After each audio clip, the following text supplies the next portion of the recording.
hii ya Springs of Life. Ni muhimu sana. Ni muhimu sana kuwa sehemu ya fundisho hili. Ni muhimu sana kulipokea. Ni muhimu sana kulielewa.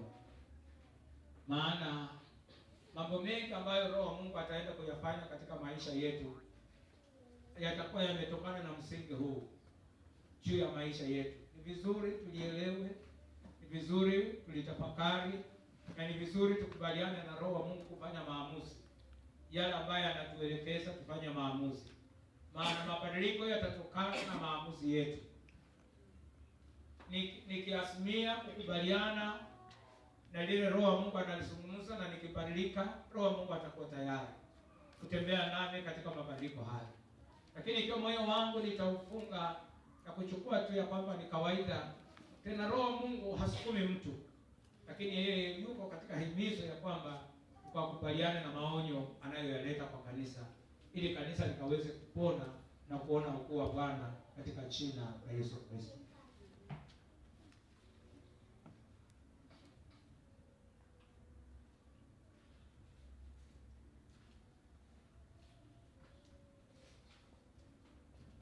Mending broken hedges for my overflow. Mending broken hedges. Boma ambazo zimevunjika ama ukiko. Ukiko unainuliwa kwa ajili ya usalama. Watu wa zamani walikuwa wanaishi katika miji, na kila mji ulikuwa umezungukwa na ukuta na ukatambulika kama ngome. Sasa udhabiti wa kila ngome uliwezesha maadui wasiweze kufikia mji huo. Na Roho wa Mungu anasema katika maisha yetu kuna ukuta tulipookoka Mungu alitujengea. Tulipokiri wokovu na tukaitwa wana wa Mungu, Mungu akatujengea ukuta kutuhakikisha ya kwamba ndani ya ule ukuta sisi tuko salama. Lakini mara nyingi Roho wa Mungu ametuonya ya kwamba sisi katika wanadamu tuko katika mapungufu mengi. Tuko katika mapungufu mengi. Na haya mapungufu ambayo tunayafanya ama tunayachipata ndani mwake yanakuwa kama silaha ya uharibifu inayopomoa ukuta aliyotujengea Mungu. Wakati maisha yetu yanatembea katika chukizo, wakati tunatenda dhambi mbele za Mungu, wakati tunayafanya mambo yasiyopendeza Mungu, tunapomoa ukuta ambao Bwana alitujengea. Nakumbuka Petro anasema yule adui shetani huwa anazunguka. Anazunguka nini? Maana tumelindwa na ukuta wa Bwana. Lakini huwa anazunguka akitafuta yule anaweza kumula, yule anaweza kumwangamiza. Sasa anazunguka ukuta akitafuta mahali palipopomoka. Akipata mahali palipopomoka, pale ndipo ataingilia. Bwana Yesu asifiwe. Amina. Amen. Akipata wewe mtu uliokoka, bado uko katika hasira na uko katika chuki, hiyo chuki ulio nayo katika moyo wako, hiyo hasira ulio nayo juu ya ndugu zako katika moyo wako, ndio inayopomoa ukuta wa ulinzi. So adui anapozunguka, mlango wa kuingilia katika maisha yako ni kupitia kwa hasira, na atahakikisha kwa hiyo hasira atakuteka nyara na atakuhangaisha. Maisha yako ya wokovu hayatakuwa na amani, maana ukuta wa ulinzi umepomoka. Bwana Yesu asifiwe. Amina. Amen. Anapozunguka maisha yetu anatafuta mahali palipopomoka. Sasa ujumbe wa Bwana ndani ya mwaka huu, akajua ya kwamba tuko katika mapungufu, na wengine wetu tumelia machozi, wengine wetu tumejiuliza maswali ya kwamba kwa nini iwe hivi katika maisha yangu. Kumbe tulimpa Ibilisi ruhusa kupitia ukuta tulioupomoa sisi wenyewe kwa mienendo na matendo yetu ya siri ambayo hayajulikani na watu, lakini yajulikana na Mungu. Tumepomoa ukuta na yule mharibifu amepata nafasi juu ya maisha yetu. Anatuhangaisha maisha yetu, amepata ruhusa katika maisha yetu. Sasa Bwana analionya kanisa ya kwamba ni wakati wa kutengeneza mahali palipopomoka. Wakati tutakapotengeneza, wakati nitaamua na kusema ya kwamba imetosha. Nimempepa dada yangu licha tuko katika kanisa moja, lakini nimempepa kwa hasira. Nimenena maneno ya matusi juu yake. Nimekuwa na chuki katika moyo wangu juu ya ndugu yangu. Nimefarakana na wazazi wangu. Hiyo imekuwa ni kikwazo katika maisha yangu. Nimekuja kwako Bwana. Ninapoanza mwaka wa 2026, ninakuja kwako Mungu, maana nimejua huu ndi mlango, hapa ndio mahali ukuta wangu ulipomoka. Nimekuja, nimeamua ya kwamba kinywa changu kimenena maovu juu ya ndugu zangu. Bwana unisamehe. Katika kuchukua hatua ya kuomba msamaha, Mungu aliye mwaminifu, msamaha ni kama mawe yanayojenga upya tena ule ukuta. Kanisa la Bwana liseme amen. Amina. Wakati unafanya maamuzi na kusema kinywa changu hakitatamka matusi tena juu ya ndugu yangu, umefanya uamuzi wa kuchukua mawe na simiti ya kiroho na unajenga palipokuwa pamepomoka. Sasa wakati tunafanya maamuzi, kila mmoja anashughulikia mahali pake kama mtu binafsi, wakati Mungu anaachilia neema yake na baraka yake, maana ukuta umejengwa, neema hiyo itasalisha mema juu ya maisha yako. Itasalisha mema juu ya kanisa. Ikiwa kama kanisa tumeasimia ya kwamba hatutakaa hivi, tutatubu mbele za Bwana. Wakati Roho wa Mungu anatutembelea, maana amelionya kanisa la Efeso katika Ufunuo mlango wa 2, amesema ya kwamba angalia mahali mlipoangukia hata mkaondokea upendo wa kwanza. Ameliakiza, maana wamefanya yote mazuri, lakini upendo wamevunja ukuta, na pale ndio baraka zao zinaponyoka na kuenda. Kanisa la Bwana liseme amen. So ni hatua ya kujitafuta na kujikagua. Utakaa katika hasira mpaka lini? Utamchukia ndugu yako mpaka lini? Amina. Utakaa katika uchungu mpaka lini? Kumbe uchungu ule, yule unayemchukia haina shida naye. Ule uchungu umekuwa mlango ulio wazi adui kukutesa na kukuhangaisha na kuchukua yaliyo baraka na mema yako katika maisha yako. Utakaa mpaka fitina mpaka lini? Kwa nini utauma mkongo wa ndugu yako? Kwa nini uume mkongo wa dada yako? Amina. Ukuta uliopomoka. Sasa Roho Mungu akatuonya katika Zaburi 139. Akasema, wanangu ninawajua. Tukiwa tuko hapa kama jamii, Roho Mungu anasema wanangu nawajua. Nawajua na hakuna sirini katika maisha yenu. Anatujua yale nayoyafanya katika siri, anayajua Bwana. Yale yanayojulikana na watu anayajua. Hakuna jambo lolote, hakuna jambo lolote katika maisha yetu ambalo limejificha machoni pa Bwana. So itakuwa ni faida kuu kwangu nikijikagua na kufanya maamuzi na kumwambia Bwana, ni kweli Mungu, Roho wako amenionya na niko tayari kubadilika. Niko tayari Bwana. Na yeye anasema ikiwa tutabadilika, kuna neema ya utele. Kuna neema ya baraka zitakazojaa vikapu vyetu na ifurike. Kuna neema ya pekee ambayo anaiachilia katika maisha yetu ndani ya mwaka huu. Wale watakao kuwa waaminifu, wale watakao tii sauti ya Bwana. Mungu ni mwaminifu. Neno lake halitamrudia bure. Atakuwa tayari kutusimamisha. Kijana mpotevu tulimuona, alielewa na hakika akaona wema wa Mungu. Akaondoka katika aibu, akaingia katika utele tena mikononi mwa wazazi wake. Alilipa gharama ya kujenga ukuta. Alishinda kiburi, akajenga ukuta upya tena. Na neema ya Bwana ikawa juu ya maisha yake. Akaanza maisha upya tena. Wengine wetu tumemchelewesha Mungu. Tumemchelewesha Mungu kuachilia neema na baraka juu ya maisha yake, kwa yale ambayo anataka kuyafanya katika maisha yetu, kwa ajili ya hukumu wa mioyo yetu kama wanadamu. Lakini sauti ya Bwana na Roho wa Mungu analia katikati ya kundi lake. Ni nani atakayetii? Ni nani atakayesikia? Katika jina la Yesu Kristo. So nataka tuendelee. Tuko katika awamu ya pili ya fundisho hili, qualities that are needed in our lives, ili tukaweze kujenga ukuta, ili tukaweze kuona hii neema ya Mungu ya utele katika maisha yetu, ili tukaweze kushinda ule ubinafsi na kile kiburi na ile sauti ya shetani ambayo inataka itukandamize na tukae katika aibu katika maisha yetu.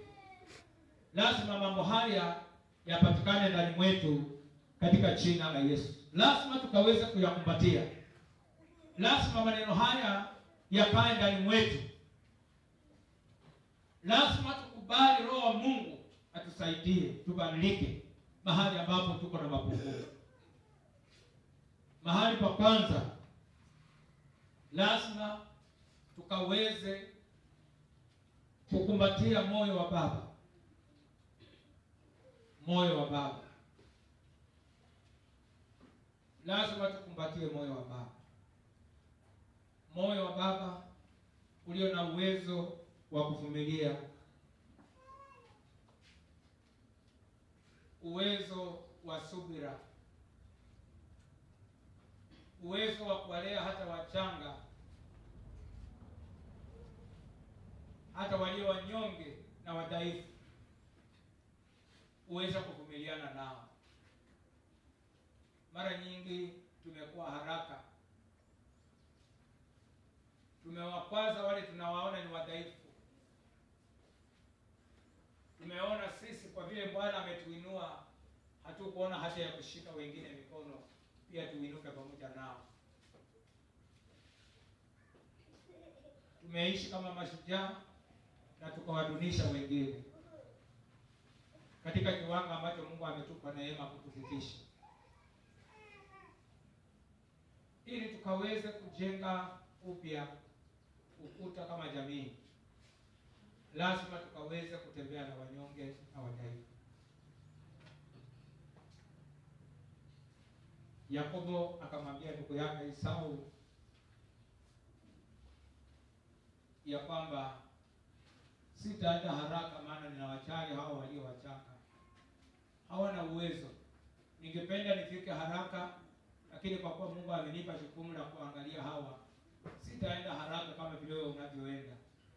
Itabidi niwasubiri, nielewe hali yao, nitembee pamoja nao.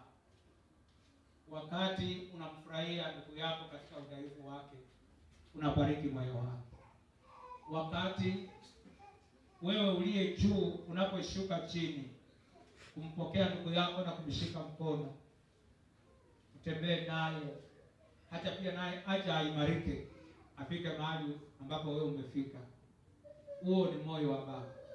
Maana una subira, una uvumilivu mwingi. Si rahisi, lakini moyo wa Baba una uvumilivu,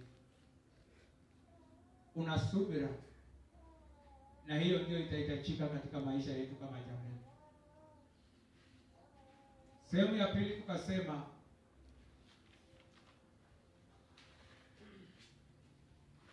ni vizuri tukaweze kutambua na kukumbatia, acknowledge the power of unity. Ndugu zangu katika Bwana, ni vizuri kutambua na kuheshimu, ni vizuri kutambua na kuheshimu umuhimu wa umoja kama jamii.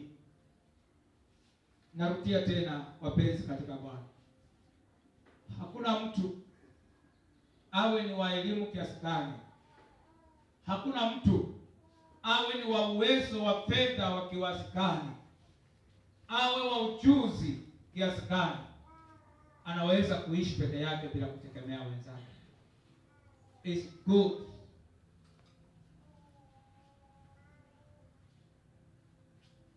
to acknowledge the power of unity.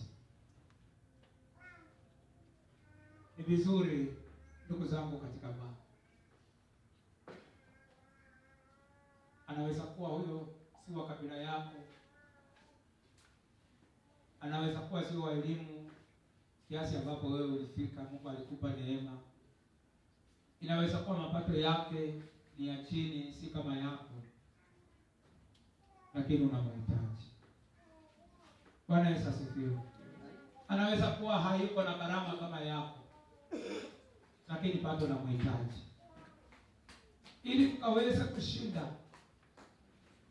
tukaweze kushinda mahali popote ambapo shetani amelidhalilisha kanisa, ni mahali watu wa Mungu wamekawanyika, wamekaa katika makataka,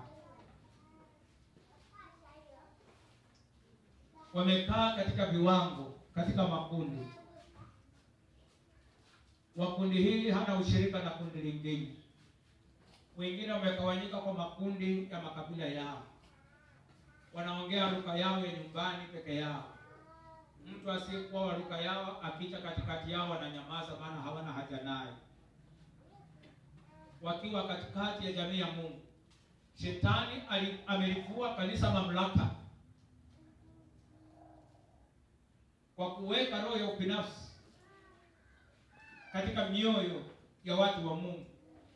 Wametoka nje, nayo amewaandama mpaka ndani ya kanisa, na wakajenga makundi madogo madogo ndani ya kanisa, wakajitambua kwa majina ya kabila yao, wakajikutanisha kundi ya Luka, wakajikutanisha kwa kiwango ya kazi wanayoifanya, wakafanya ndugu zao wengine ambao si wa kiwango chao, wakaona hawako miongoni mwa ndugu zao ambao wamewakubali.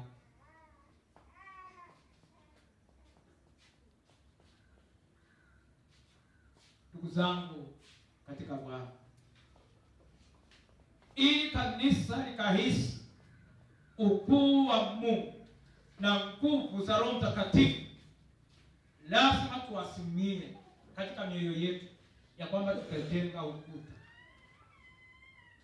Kuna mahali nimetoka, lakini hapajalishi ninapomwona ndugu yangu Faustin, kabila yangu haiko ndio bora kuliko kabila zingine. Tu jamii moja katika Kristo Yesu. Lazima tufike mahali tukikusanyika kama hivi, kila mmoja kabila yake inaanguka, kabila ya Yesu inainuka. Damu ya Yesu inatuleta pamoja, kutufanya jamii moja ya wana wa Mungu waliooshwa na damu ya ukombozi. Amina. Amen. Amina. Kama tunataka tuone wema wa Mungu na Roho wa Mungu apendezwe kukaa katikati yetu na kuhudumia maisha yetu, lazima tuwasimie kutambua nguvu ya umoja wetu katika jina la Yesu Kristo.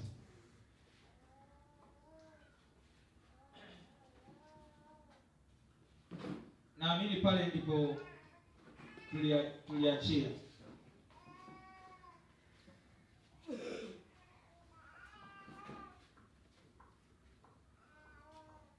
Tukaona mifano iliyokuwa mizuri na mifano iliyoonekana sio ya kuigwa.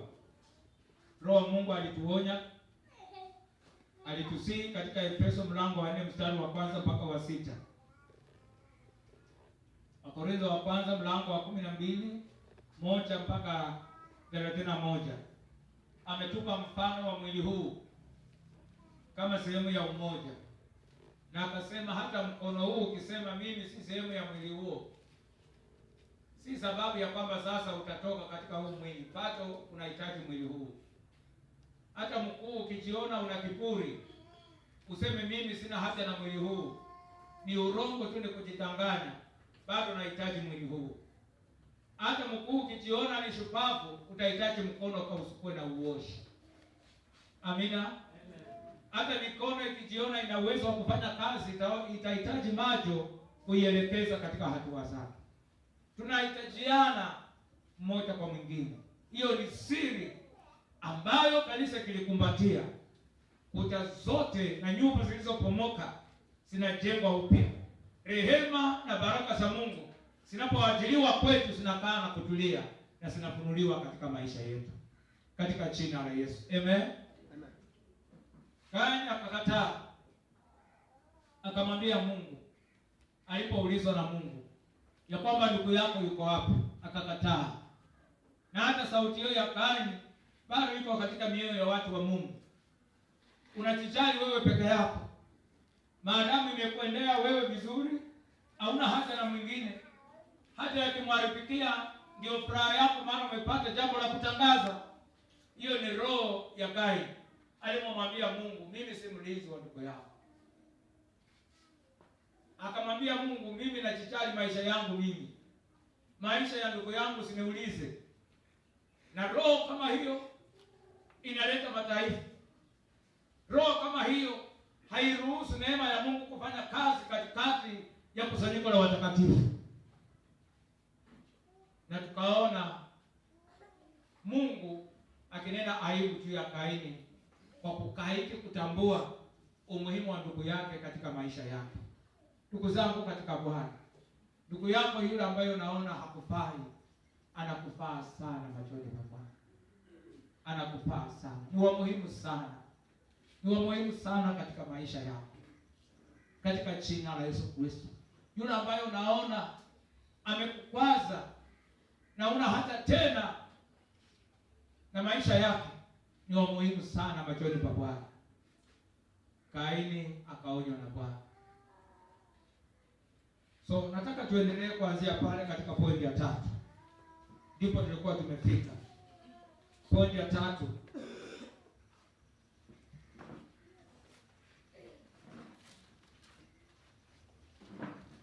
Pointi ya 3, mambo ambayo tunatakana yawe katika mioyo yetu.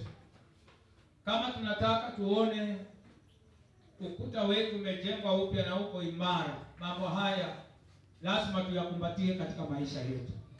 Lazima yakae ndani mwetu. Lazima yaumbike hata kama hayako. Lazima tukubaliana na Roho wa Mungu ayathibitishe katika maisha yetu. Na yakikosekana, ndugu zangu katika Bwana, utakuwa ni mlango wa wazi wa ibilisi kuingilia na kupepehesha maisha yako.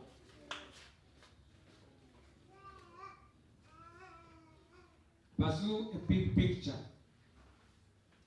in your undertakings to overcome offenses. Pursue a bigger picture in your understandings to overcome offenses.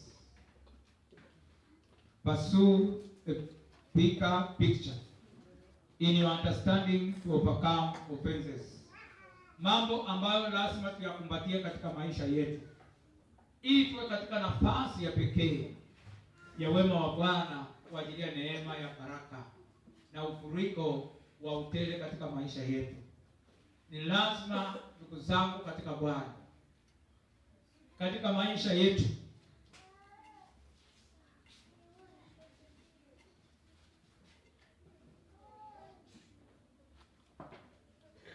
watu walio katika ndoa watakubaliana nami, na litakuwa ni fundisho pia kwa wale ambao hawajaingia katika ndoa.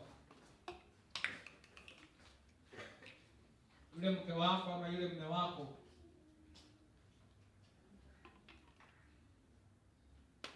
ukifaa mewani, unataka waangalie kila kosa analofanya. Wiki moja amalize.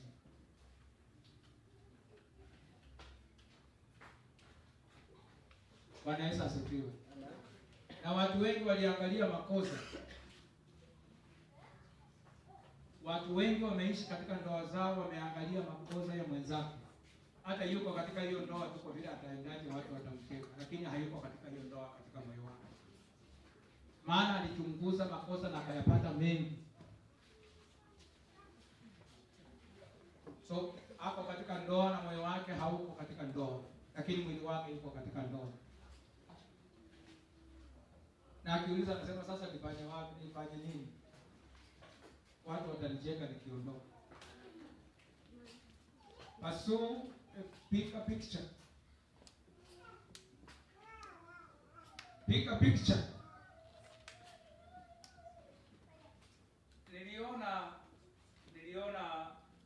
Niliona maandishi mengine yameandikwa kama ushauri wa wajumba.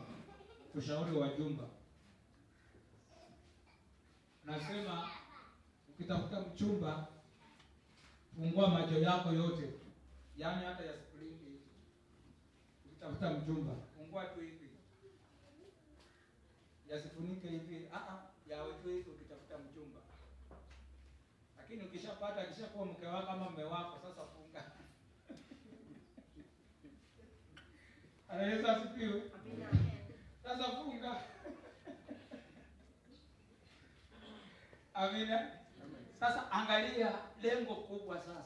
Usiangalie sasa mambo madogo madogo. Bwana Yesu asifiwe. Sasa hii mambo madogo madogo ya chumvi kupita kwa mboka, hiyo ni ya kurekebisha. Lakini angalia lengo kubwa. Lakini ukiwa bado akili yako iko kwa chumvi, kwa mboga, Bwana asifiwe. Bado ikiwa lengo lako kwa ndoa iko kwa chumvi, hayo mambo madogo madogo hautaweza. Lakini angalia malengo makubwa ya hiyo ndoa.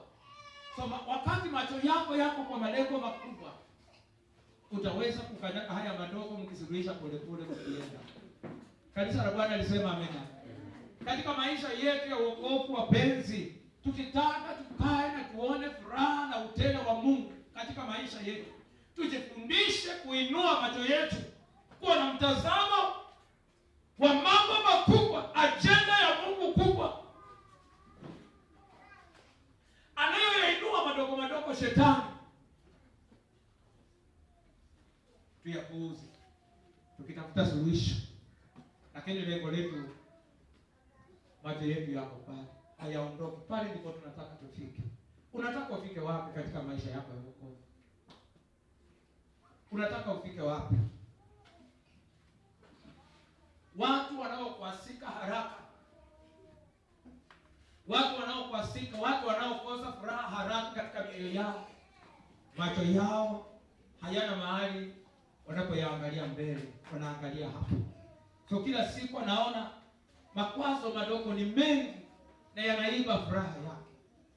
Lakini Roho Mungu anasema kama jamii, kama tunataka tuone furaha, utele wa Mungu ufurike katika maisha yetu, macho yetu yakaweze kuangalia malengo makubwa yaliyo mbele yetu.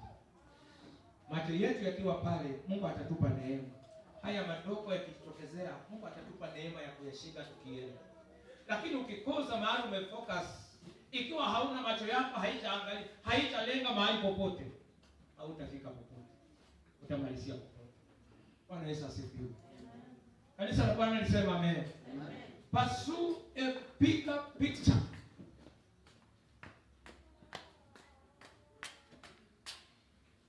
Inua macho yako. Inua macho yako kuangalia assignment kuu ambayo Mungu ameiweka mbele yako.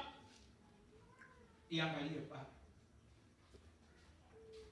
Ni kiongozi, Mungu amekuita kwa ajili ya kufanya nini? Ni mwimbaji, Mungu amekuita kufanya nini? Ile ambayo amekuitia, weka macho yako pale. Utayashinda hapa ya katikati. Macho yako yakiwa yametazama kule unakoenda, kule ambako Mungu amekuitia, katika jina la Yesu. Amen. Tuangalie maandiko.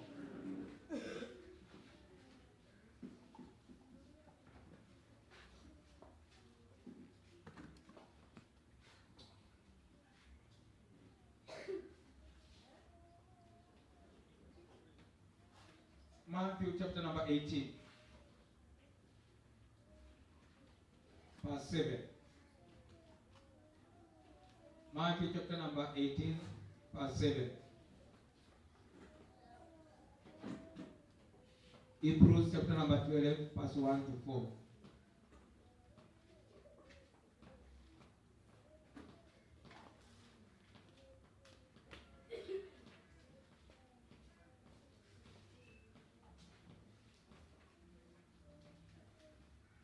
Romans 8:18.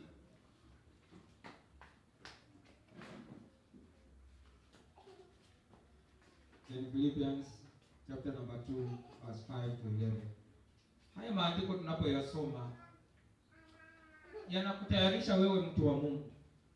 Kuna mambo madogo umeyabeba katika moyo wako. Maana unapokuwa mwepesi wa kuyashika maneno madogo madogo, umekosana na huyu, umekosana na huyu, umekosana na huyu,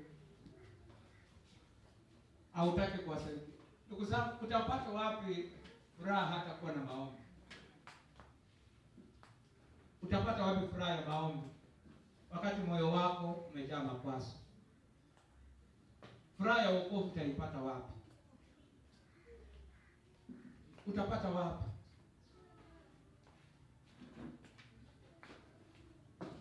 Soma maandiko haya.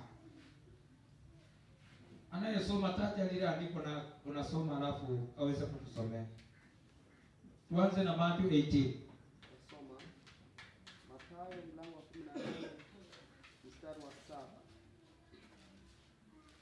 Ole ni wa ulimwengu kwa sababu ya mambo ya kukosesha, maana hayana budi kuja mambo ya kukosesha, lakini ole wake mtu yule aliletaye jambo la kukosesha. Ole, anza tena andiko yangu mashi. Ole ni wa ulimwengu kwa sababu ya mambo ya kukosesha. Ole wa ulimwengu, ndio kwa ajili ya mambo ya kukosesha. Maana hayana budi kuja mambo ya kukosesha. Lakini ole wake yule mtu aliletaye jambo la kukosesha. Nani aliye na Kiingereza? Passion ya Kiingereza. Tutasoma. Soma papa. Mstari wa 7 sema, woe unto the world because of offenses. For it must needs be that offenses come. But woe to that man by whom the offense cometh. Yaani mwandishi anasema hivi ya kwamba makwazo lazima yaje. Bwana Yesu asifiwe. Makwazo lazima. Maadamu uko kwa mwili huu, ndugu zangu katika Bwana, Bwana Yesu asifiwe. Maadamu uko katika mwili huu, nataka nikuhakikishie, kukwazwa utakwazwa. Hiyo ndio maandiko. Lakini maadamu waishi, maadamu mwili wako haujavishwa mwili wa utukufu, makwazo utakwazwa. Aidha unataka kukwazwa, utakwazwa tu ndugu yangu. Roho wa Mungu anazungumza juu hili ya kwamba makwazo utakwazwa. Hakuna mahali, ndugu zangu katika Bwana, hakuna mahali utaenda, sijui utaenda wapi ambapo hutakwazwa. Roho wa Mungu aliye na hekima na utafiti wote anasema mahali popote pana makwazo. Lakini anaonya, anasema sasa, ole yule ambaye ndiyo chimbukizi ya makwazo. Yaani ole yule ambaye ana tabia ya kukwaza na kuumiza wenzake. Ama ole yule ambaye ndiye njia ya makwazo.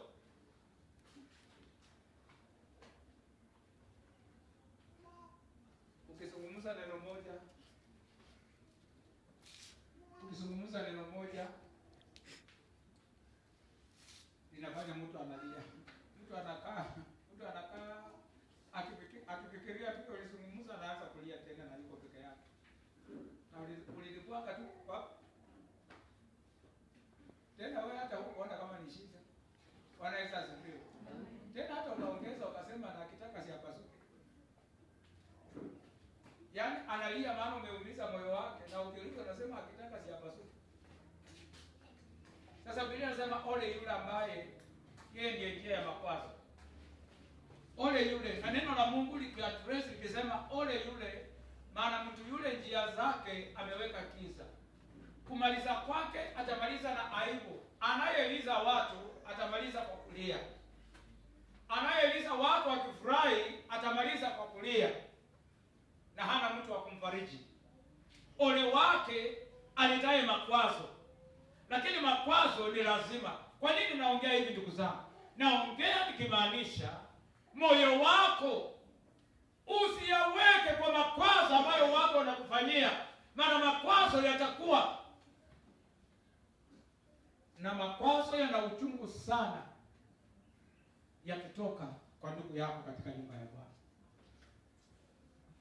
Yanaumiza sana wakati ndugu yako katika nyumba ya Bwana ama mtu wako wa karibu ukisikia amezungumza neno nyuma yako kukuumiza mgongo wako. Ina uchungu sana. Afadhali mtu wa mataifa ambaye hamna uhusiano naye utafarijika, maana hayuko karibu. Lakini neno la Mungu limesema makwazo yatakuwa. Ujumbe huu ni kulitayarisha kanisa ya kwamba ndugu zangu, furaha yako isiondolewe kwa ajili ya makwazo ya watu, maana wengine wako anointed na kuzimu ili wakuumize moyo wako. Wengine katika hiyo plot tunaishi, shetani ameopposition kwa makusudi ili waweze kukuumiza. Wengine Mungu amewaleta ili watengeneze tabia yako kupitia kwa hayo makwazo wanayoyaleta. So neno la Mungu linasema makwazo yatakuwa. Amina. Amen. Lakini kwetu sisi kama jamii, kwetu sisi kama wana wa Mungu, macho yetu yakaweze kutazama mwito mkuu ambao Bwana ameweka mbele yetu, ili tusimalize wakati wetu na hatima yetu isitatizwe kwa makwazo ambayo watu wanaleta katika maisha yetu. Furaha yako, furaha ya moyo wako, ndugu zangu katika Bwana, hata ukoze kula chakula, maana kuna maneno mtu amezungumza juu yako.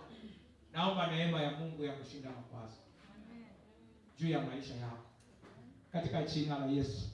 Kanisa la Bwana liseme amen.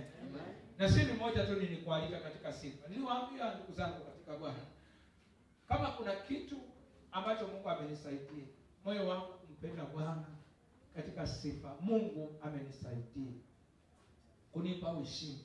Moyo wangu, mtazamo wangu umetazama pale ambapo Bwana anataka kuchukuana nami. Hakuna neno la mtu, hakuna neno la mwanadamu, hakuna silaha itakayoinuliwa kuiba furaha ya moyo wangu. Hakuna. Maana najua Mungu wangu ana ajenda kali nami. Nataka kikombe changu kifurike furaha ya Bwana. Pendeleo na ukuu wa Bwana ufurike katika maisha yangu katika jina la Yesu Kristo. Hebu tusome kitabu kingine. Waebrania mlango wa 12 mstari wa 1 hadi 4. Basi na sisi pia, kwa kuwa tunazungukwa na wingu kubwa la mashahidi namna hii, na tuweke kando kila mzigo mzito na dhambi ile ituzingayo kwa upesi, na tupige mbio kwa saburi katika yale mashindano yaliyowekwa mbele yetu,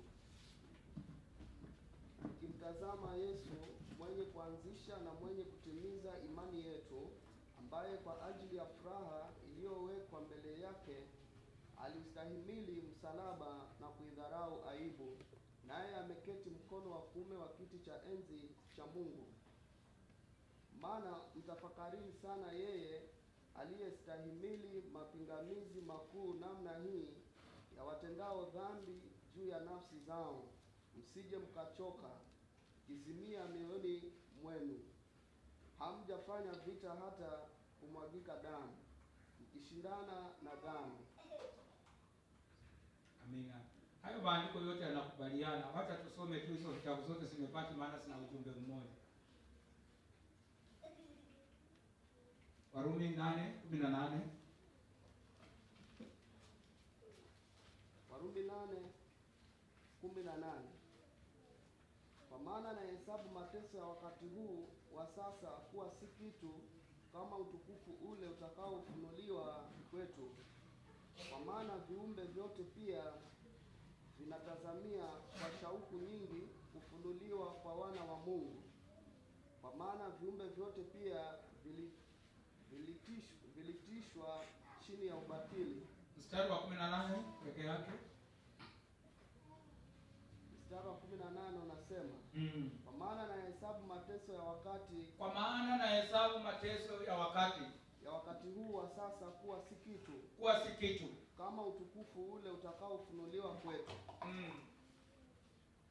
Paulo anaandika hivi. Analiandikia kanisa likiwa chini ya makwazo na mateso mengi na dhiki ambazo zilikuwa zimewazunguka. Anawaandikia hivi wapendwa, ya kwamba mimi mateso nayoyapitia sasa ni mengi sana. Bwana asifiwe. Nimekataliwa. Wakati mwingine anasema hata wapendwa niliokuwa nimewaamini wamekeuka kuwa wakora, wamenifanyia dhihaka. Niko gerezani kwa kuhubiri Injili, nimefungwa. Mateso, nimekataliwa na watu wa karibu, wameondoka, wameniacha. Lakini anaandika na kusema mimi mateso ya sasa nayo yapitia na hesabu si kitu. Kwa nini nisihesabu kuwa si kitu? Anasema na utazamia nini? Utukufu mkuu ambao Bwana ameuandaa. Kanisa la Bwana liseme amen. Wenye haki wa Mungu wasema amina. Paulo anasema mateso, makwazo ambayo tunaweza kukumbana nayo katika maisha yetu, ambayo inaonekana inaumiza mioyo yetu, madharau na fedheha ambazo wanadamu wamesiinua juu ya maisha yetu. Paulo anasema sitazihesabu kuwa kitu. Mimi amonimisha. Kuna mahali ninaenda, kuna mahali ambayo moyo wangu umetazama. Siangalii mateso na dhiki, siangalii matukano na madharau ambayo watu wananifanyia sasa. Naangalia kile ambacho Bwana ameandaa mbele yangu. Anasema naangalia utukufu mkuu ambao Bwana ameweka mbele yangu. Kanisa la Bwana liseme amen. Wenye haki wa Mungu waseme amen. Ndugu zangu, unataka uwe na amani? Unataka moyo wako uwe na furaha? Roho wa Mungu amekuja kukuhimiza. Ondokea kuweka moyo wako katika maneno ya watu juu ya maisha yako sasa. Bwana Yesu asifiwe. Hata ukiwapeleka kwa chifu, hata ukiwapeleka kotini, wengine wakifungwa, pepo atainua wengine. Kukusema hawataacha. Kanisa la Bwana lisema amina. Amina. Maadui hawataisha. Wanaokudharau hawataisha. Lengo kubwa ni kwamba shetani awainue wengi ili akumalize. Hiyo ndio furaha ya shetani. Ainue maadui wengi wakukwaze. Maana anajua wakikukwaza hautaomba. Itafika jioni umefura, umekasirika, hausikii kuomba. Hiyo ndio furaha ya shetani. Bwana Yesu asifiwe. Ni furaha yake ifike jioni ukatae kula na hautafunga. Kuna mtu yuko hapa, wengine huko na jana ulikuwa umekasirika. Shindo hiyo pepo juu ya maisha yako kabisa. Yaani chakula kimeandaliwa na unakataa kula, unanuna. Hiyo ni mbinu ya shetani akumalize. Bwana Yesu asifiwe. Na anakupa sababu za kutosha kwa nini ukatae kula. Lakini ana lengo la kukumaliza. Biblia inasema makwazo hayataisha kuja. Ni hekima ya Roho wa Mungu, wewe mwenye haki wa Mungu. Unataka kikombe chako kifurike na neema ya Bwana? Hakiwezi kikafurika katikati ya makwazo. By the way, ndugu zangu katika Bwana, ile siku ambayo umekasirika, ile siku ambayo moyo wako umekasirika, ndio mikozi hata kwa nyumba yako pia inaingia. Bwana Yesu asifiwe. Si rahisi klasi funjike siku kuna furaha kwa nyumba. Si rahisi. Si rahisi TV anguke siku yenye na utukufu wa Bwana kwa nyumba. Inangojeanga tu kisirani kakuje. Sasa inakuwa ni chei. Hii inakonga hii, inakonga hii. Ili uendelee kuumia kabisa. Lakini Roho Mungu anatuandaa. Ni furaha ya Mungu tushinde makwazo. Kanisa la Bwana liseme amen. Ni furaha ya Mungu tushinde makwazo. Ndugu zangu katika Bwana, hauna sababu wewe uliokolewa na Bwana, hauna sababu kukaa katika makasiriko katika moyo wako. Hauna sababu. Kuna neema ya Bwana, kuna furaha ya Mungu. linasema tukimwangalia Kristo, yeye aliye mfano wetu, alidharau matukano. Wewe unacheza bana, wewe unacheza ndugu zangu. Kama mzee wa mtaa peke yake ukimchezea anachukua mamlaka, aenda kushtaki. Huyu ni Yesu Baba, mamlaka ya mbingu. Yeye mwenyewe anasema nina jeshi mbinguni, nikisema hivi litafanya vile nataka. Lakini alinyamaza katikati ya makwazo. Kwa nini alinyamaza? Alikuwa ameangalia ajenda yenye Mungu ako nayo mbele yake. Kanisa la Bwana liseme amen. Wengine wetu ndugu zangu, yani tumevunja makusudi ambayo Mungu alikuwa ametupangia, kwa kuwa mioyo yetu ni miepesi, mioyo yetu ni midogo, haiwezi kuvumiliana na watu. Haiwezi kuvumiliana. Hatuwezi tukamngoja Mungu. Mioyo yetu ina sababu ya kueleza makosa na vile watu wametukosea. Hatuna nafasi ya kumpa Mungu nafasi ya kutengeneza maisha yetu. Wengine wetu katika maisha yetu hatujachukua hatua. Tuko mahali pamoja. Katika maisha yako ya maombi haujachukua hata hatua moja. Yawezaje wewe mwenye haki wa Mungu uliyeokoka, hata huna wakati wa maombi? Kwa moyo wako umejaa makwazo. Makwazo yananyonya uwepo wa Mungu katika maisha yako. Makwazo yanakuacha katika ukavu. Imetupasa tushinde. Tutashinda vipi? Neno la Mungu linatuhimiza tukaze macho yetu tumwangalie Kristo, yeye aliyeteseka, aliyekwaswa mpaka kiwango cha kumwaga damu. Mwandishi wa Ibrania anasema hatujafika kiwango hicho sisi. Hatujafika makwazo hata ya kumwaga damu.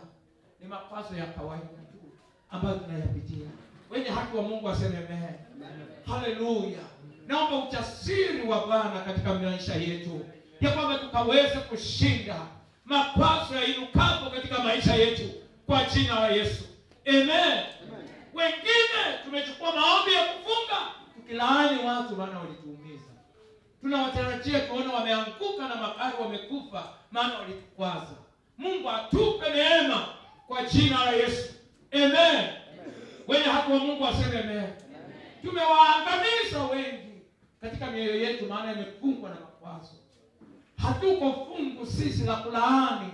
Hatuko katika fungu ya kuomba maombi ya uchawi sisi. Tuna neema ya Mungu iliyojia maisha yetu. Bwana ametuita tushinde makwazo. Tushinde makwazo.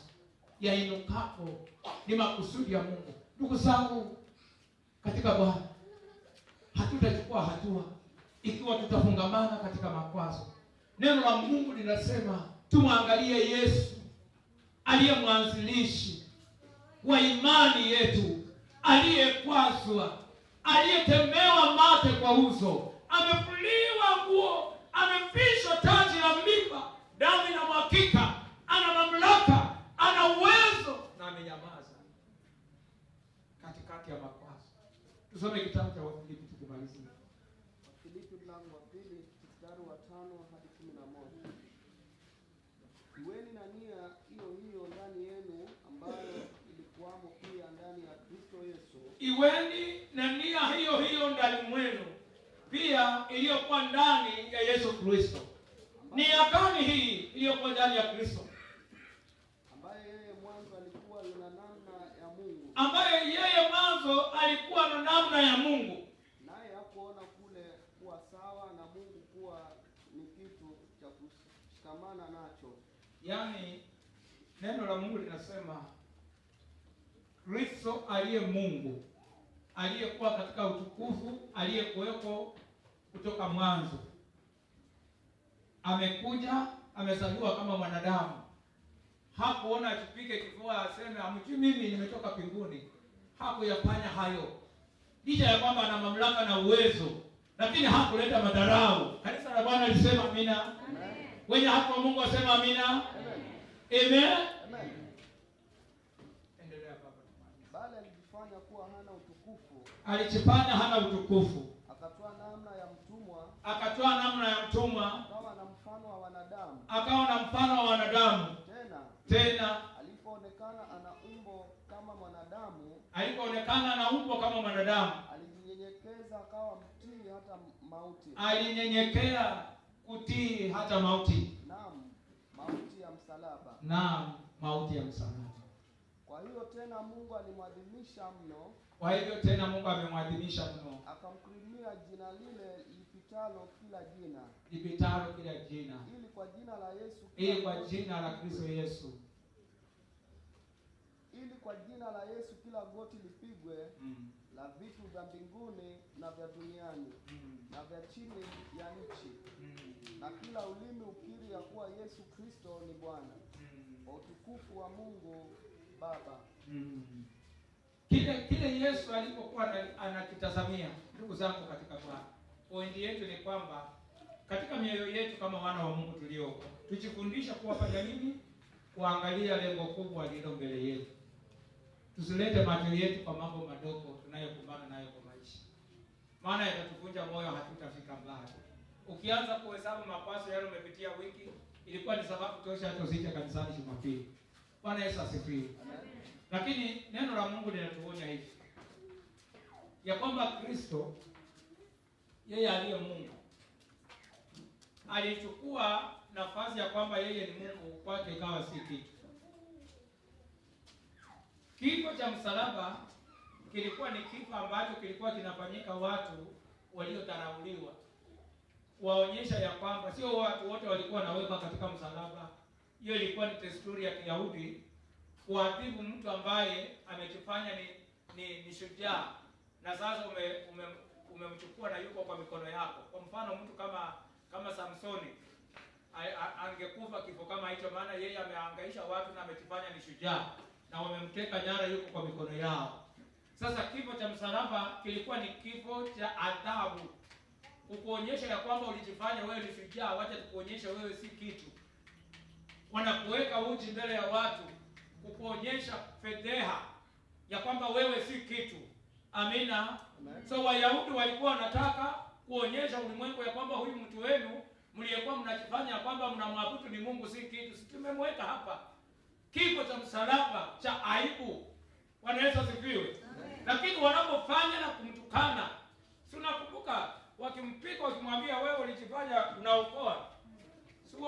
Usijiokoe sasa. Bwana Yesu asifiwe. Ni maneno ya dhihaka, ni maneno ya uchungu, lakini wanamwambia akiomba maji wanachukua nini? Vitu vya uchungu wanamnywesha. Kumdhihaki. Walikuwa wamelenga kumchochea moyo wake ukasiriki, ajitokeze, asifikie lengo lake. Lakini moyo wa Mungu moyo wa Kristo ulikuwa hayuko katika matukano. Kanisa la Bwana liseme amen. Kwa vile haya ni mambo madogo kwake. Lengo kubwa alikuwa anatazama mbele, na mbele yake Baba alikuwa amemwekea ya kwamba jina lako nitalitukuza, na kwa jina lako kila ulimi utakiri na kila koti litapika. Kanisa la Bwana lisema amina. Na hili jina hili lipatikane, lazima livumilie haya. Lazima livumilie. Wengine wenu mmepoteza hazina yenye Mungu ameweka kwa ajili yenu, kwa kuwa na moyo mwepesi. Moyo mwepesi, moyo wa kukata tamaa haraka, moyo usiovumilia. Wengine wetu tumekuwa na mioyo miepesi, mioyo ya kuachilia uchungu haraka, ndimi za haraka za kutamka maneno. Hao walikuwa wanamtafuta Yesu. Angalia wapendwa, Yesu angekataa, angepikana nao, angewashinda. Lakini jina lingelipatikanaje? Lingelipatikanaje jina ambalo kila ulimi lazima utakiri, duniani na mbinguni? Amina. Kila ulimi. Angalia gharama ambayo amelipa, wapenzi. Angalia gharama hii Yesu amelipa.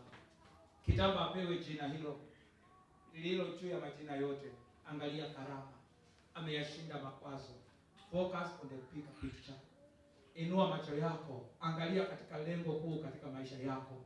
Wacha kusumbuana na watu. Bwana Yesu asifiwe. Amen. Bwana Yesu asifiwe. Nimewaambia wapenda, saa zingine unaweza kuniita, wewe unalia, uniambie kesi na niseme mwanangu enda tu, Mungu atakusaidia. Basi kwa hiyo staff yetu kuna mama akija huwa ananiangalia na macho mabaya. Kila siku ananiangalia na macho mabaya. Si akuangalie tu yatakeuka yawe mazuri. Hiyo macho mabaya ni kwa sondoko hilo. Kanisa la Bwana liseme amen. Amen. Kwa sondoko. Bwana Yesu asifiwe. Amen. Kutoa nguo peke yake kwa kamba kwa sondoko hilo. Kanisa la Bwana lisema amina. Amen. Amina. Mimi nataka niandae mashujaa watakaomuishia Mungu, watakaobeba ushuhuda. Amina. Amen.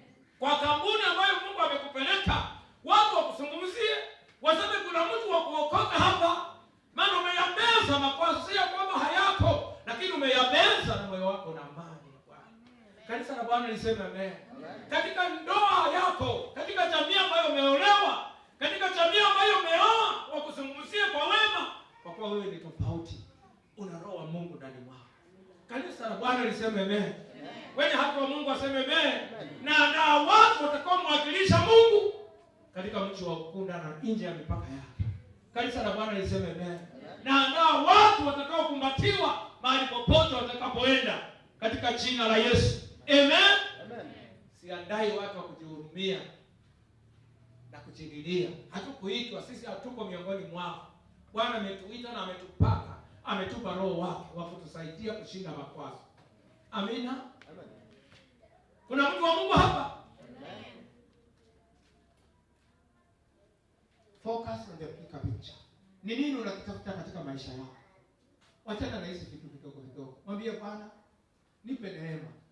Wamezungumza maneno kweli, hata wameniwekea kesi. Lakini Bwana wajua Mungu, mimi sikuwa katika hiyo kurubi iliyoiba. Wewe wajua Bwana. Wewe nitetee.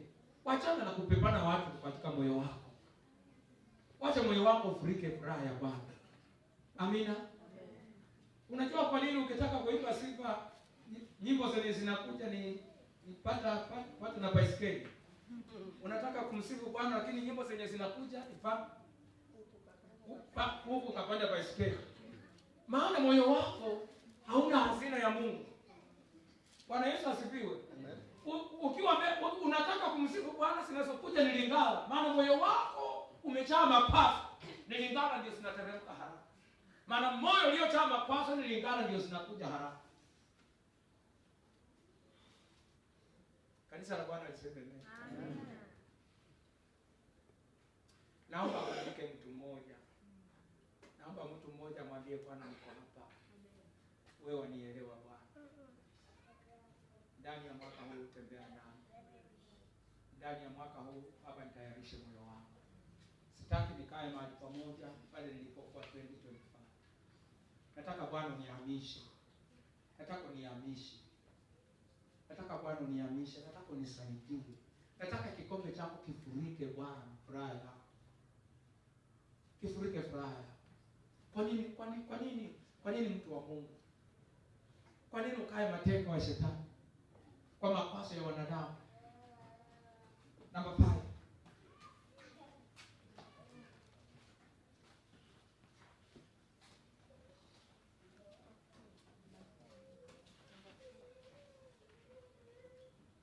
Oh, number 4. Oh. Overcome the spirit of partiality and favoritism.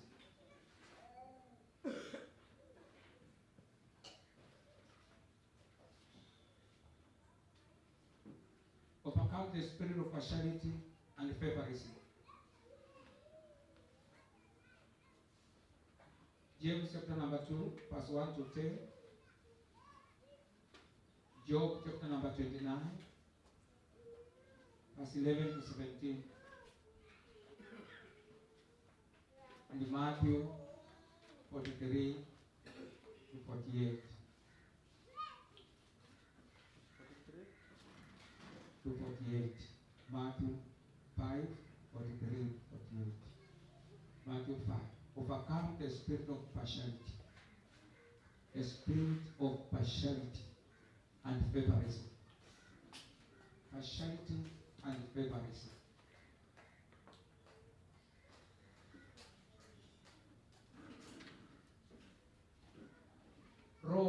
Roho hili ya ya partiality na favoritism. Yaani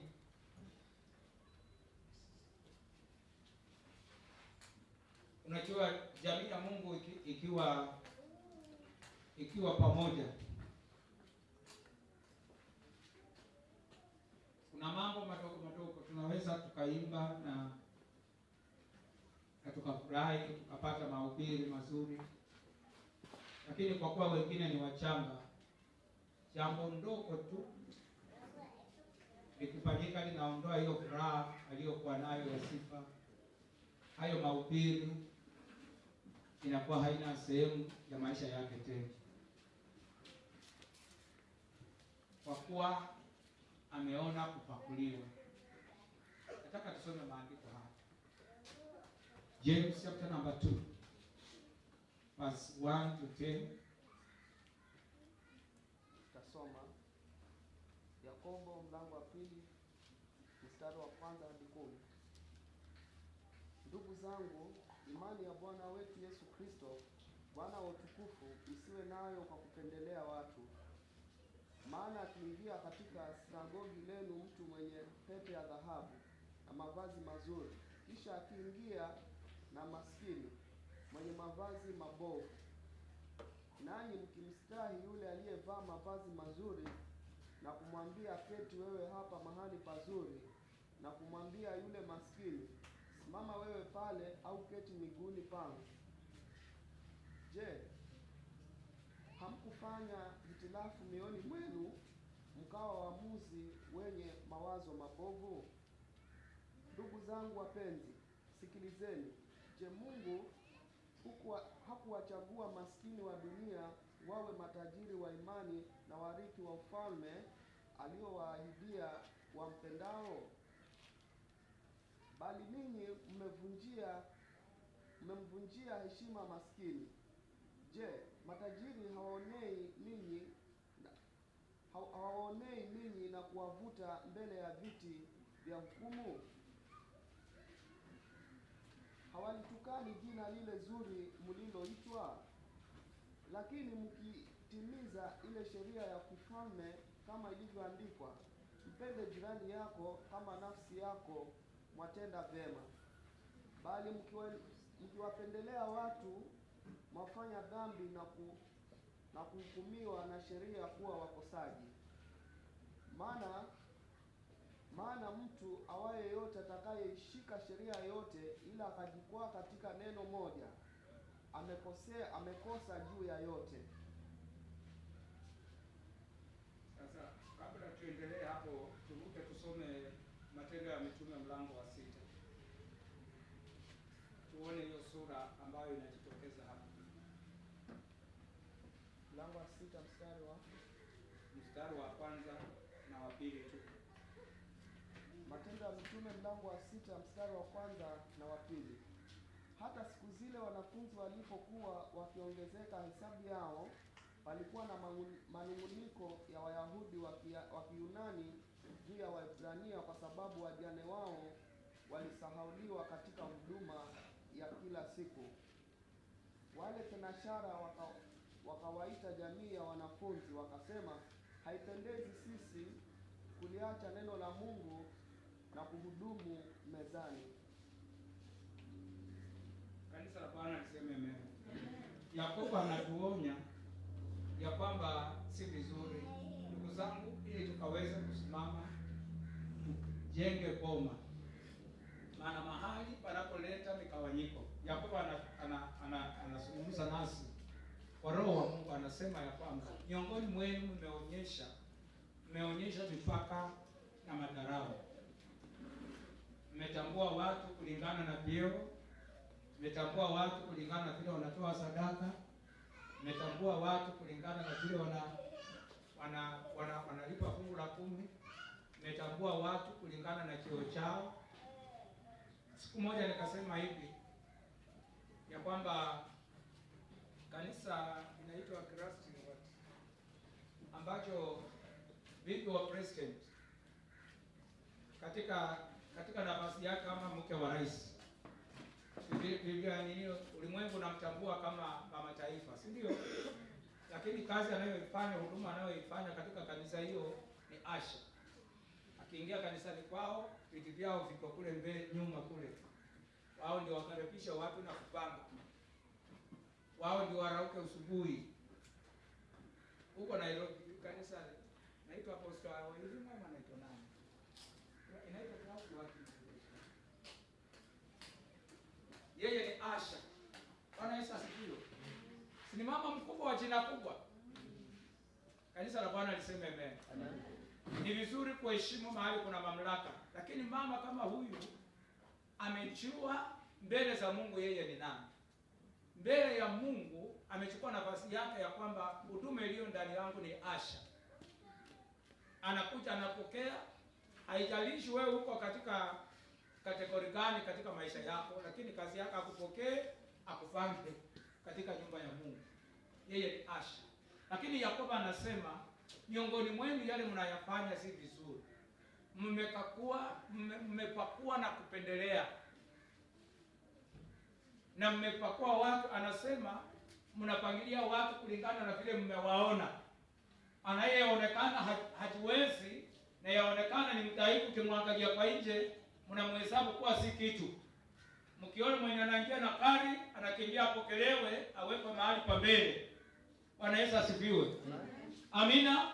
Siniwaambia mimi kwa nini nilitoka kwa kanisa ya Catholic.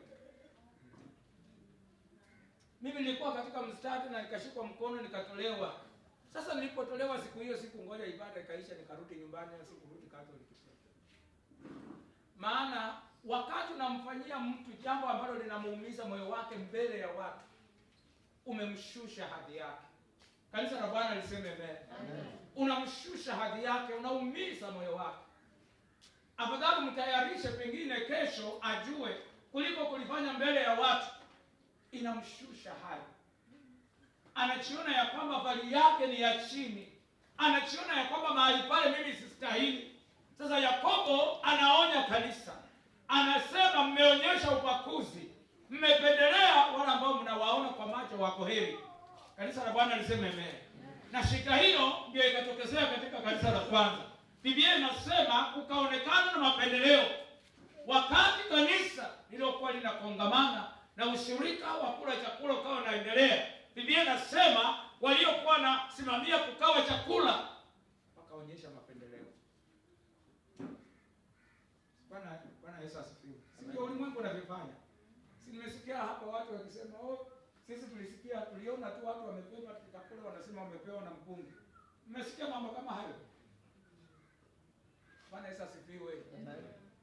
Sisi tumeona tu watu wamepewa chakula wakasema wamepewa na hao watu walikuwa na mtu anawapikia simu.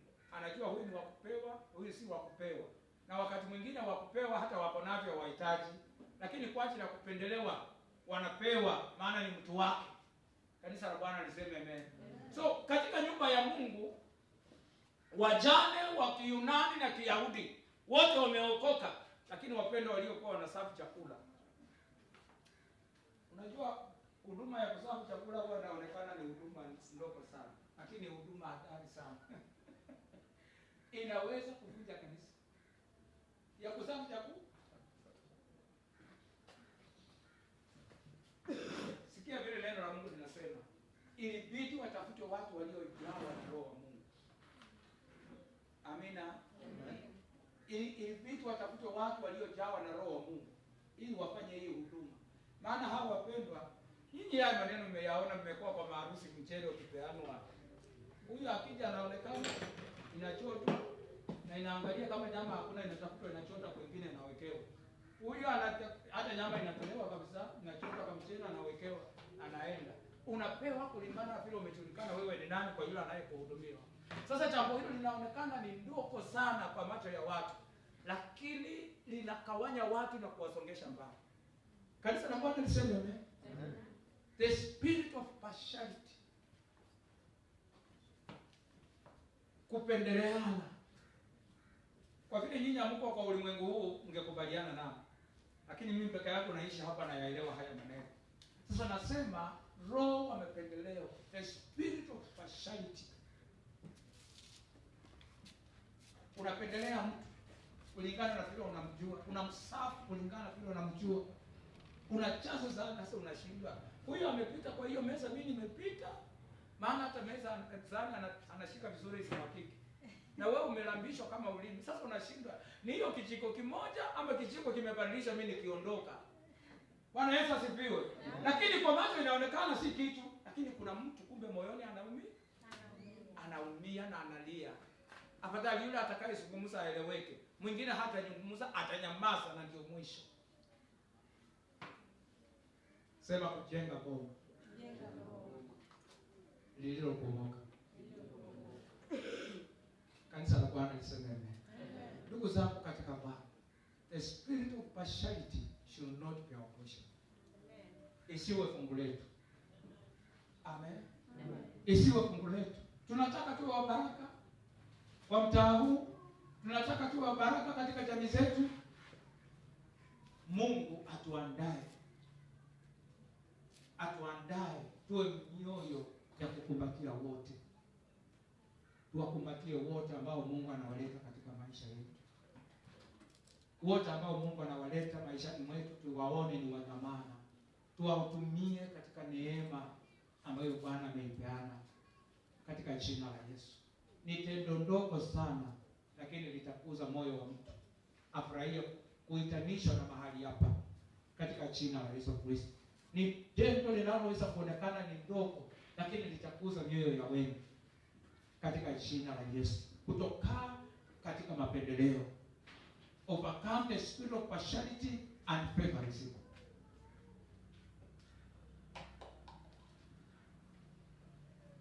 Yakobo alizungumza kitu. Tusome kitabu cha Yakobo, tunamalizia na hiyo point. Yakobo 29. Tusome hapo.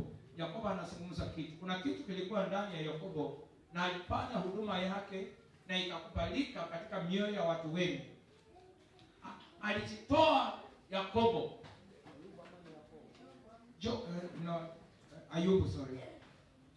Ayubu 29 mstari wa 11 hadi 17. Maana sikio liliponisikia ndipo likanibarikia, na jicho liliponiona likanishuhudia. Kwa sababu nilimwokoa maskini aliyenililia, yatima naye na yule asiyekuwa na mtu wa kumsaidia. Baraka yake ile aliyekuwa karibu na kupotea ilinijia, nikaufanya moyo wa mjane kuimba kwa furaha. Nalivika haki ikanifunika, adili yangu ilikuwa kama joho na kilema. Nalikuwa macho kwa kipofu, nalikuwa miguu kwa aliyechechemea, nalikuwa baba kwa mhitaji, na dawa ya mtu nisiyemjua naliichunguza. Nami nilizivunja taya za wasio haki, na kumpokonya mawindo katika meno yake. Hayo maneno ambayo Ayubu anayazungumza, Ayubu anautoa moyo wake wa huduma, kama alivyofungua moyo wake wa huduma kwa watu wote, akawahudumia watu hata wasiowajua.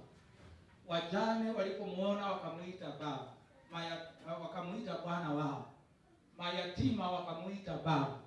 Waliokuwa wamefungwa walipomuona Ayubu waliona tumaini. Kanisa la Bwana liseme amen. Iwe hivyo kwetu, jamii wa Mungu.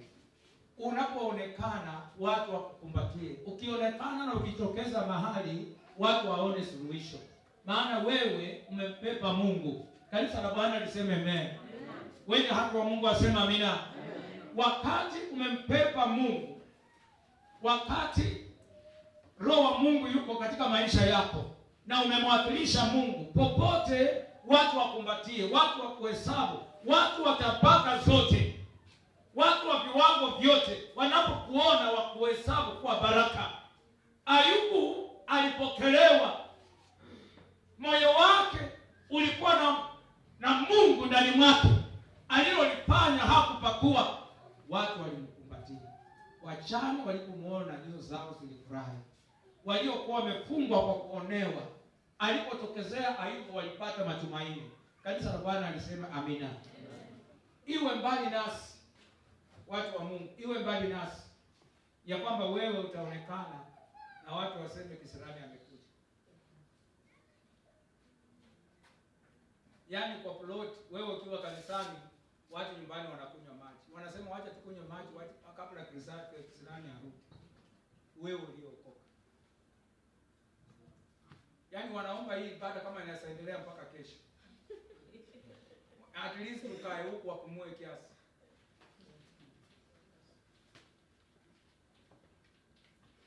Wacha watu wapako wakumisi, majirani wakumisi. Bwana Yesu asifiwe. Amina. Ukienda safari kabla hata ufike, simu za majirani kwa plot unakaa, simu ikufuate. Umefika wapi ndugu yangu? Safari ilikuwa salama. Hao watu wako moyoni mwako. Kanisa la Bwana liseme amen. Nasungumuza na wenye haki wa Mungu. Nasema kulijenga boma. Sema kujenga boma. Lililopomoka ili tukaweze kuona neema ya Mungu katika utele ndani ya mwaka huu.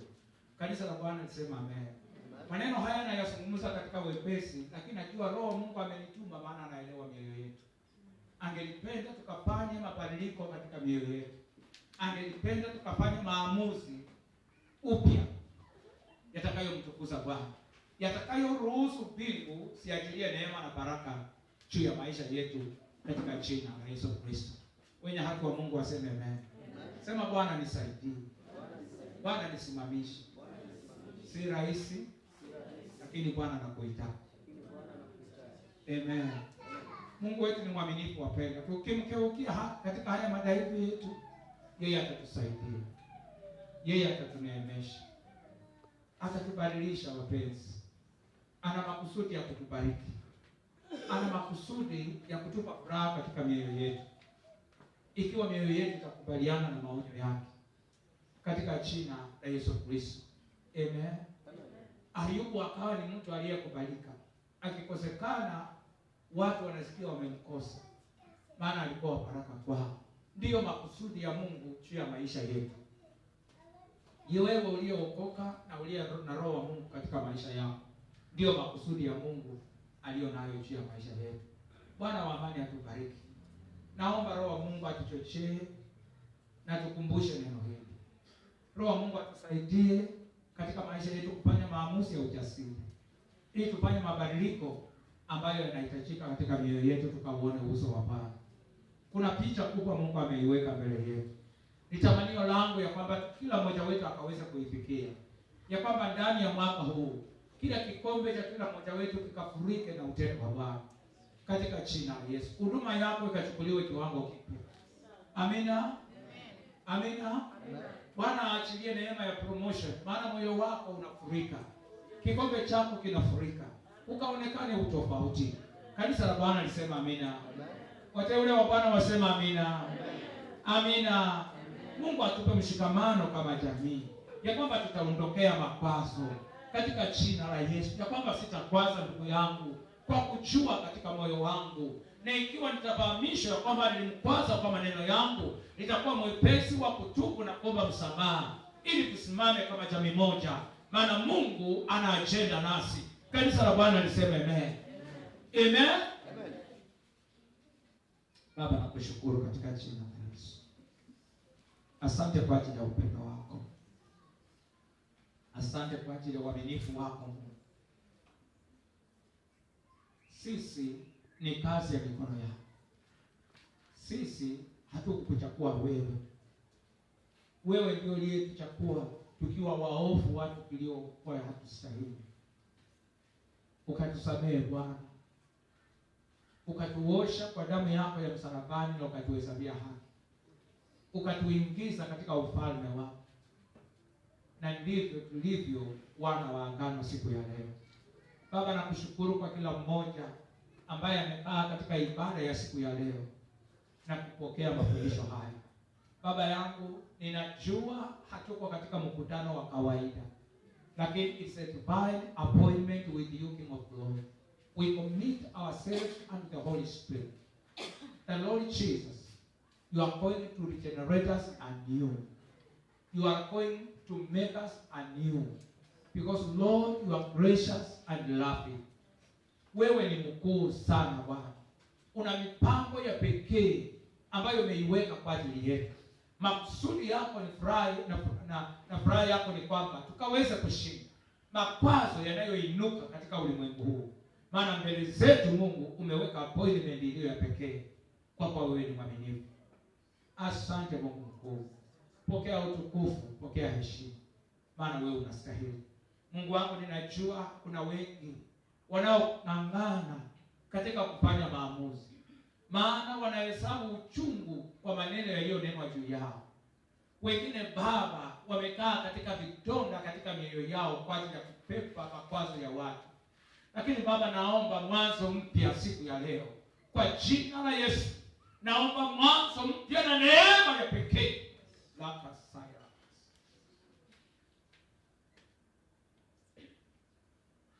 Asante Bwana kwa uaminifu wako. Unatusimamisha kama jamii iliyo na makusudi na malengo. Tutafikia vijiji, tutafikia maeneo, tutafikia mataifa. Mioyo yetu ikipona, tukiwa na agenda yako kuwafikia wengi kuokoka. Baba, nakushukuru. Asante Mungu wetu. Utukuke Baba na uinuliwe. Maana wewe ni mwaminifu. Tunaisalimisha mikononi mwako, maana kwetu sisi kama wanadamu haiwezekani na ni ngumu. Lakini Bwana, wewe unatuwezesha kwa Roho wako Mtakatifu. Asante Mungu mkuu. Pokea utukufu, pokea heshima. Kwa Kristo Yesu uliye kimbilio letu, Baba naomba nikusamehe. Amen. Mungu amani akubariki katika jina la Yesu Kristo.